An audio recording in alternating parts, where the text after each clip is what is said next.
There's always been a dance between cinema and new technology where a filmmaker has a vision or there's a story they want to tell and they develop a new piece of equipment to help tell a story that they couldn't tell before. So this is, a film that we mixed in Dolby Atmos.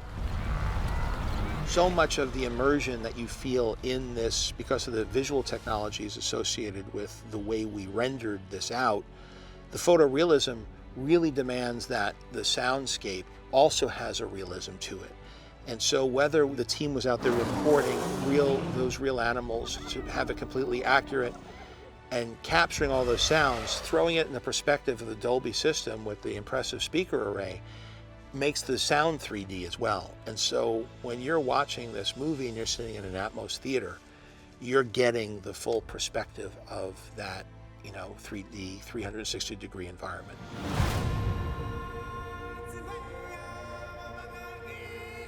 When you see the film projected in Dolby Vision, it spoils you as a filmmaker because you're seeing so deeply into the shadows, and the brights of the brights are so hot.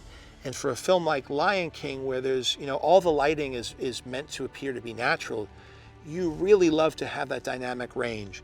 And when you see all the colors in the grass and all of this research that went into it and all this effort that went into rendering, and some of these frames, there's 24 frames a second. Some of these frames take 150 hours to render.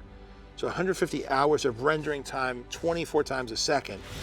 All that information is in there.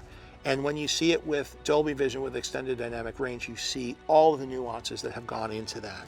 And it really feels striking. And of course, when you see Dolby Vision with 3D, that's the pinnacle, because that really delivers upon the promise of what 3D could be, which is you feel like you're there. The colors are not at all affected by the glasses, and you feel as though you're not wearing glasses because it's such a rich image. Hopefully, the next generation will look at what we've been able to accomplish on The Lion King, and it'll give them an idea for how to tell these stories.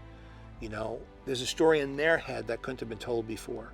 Film is being challenged by all these new media, and I think these technologies might offer opportunities and inspiration for stories that couldn't have been told before and help keep this cinematic tradition alive.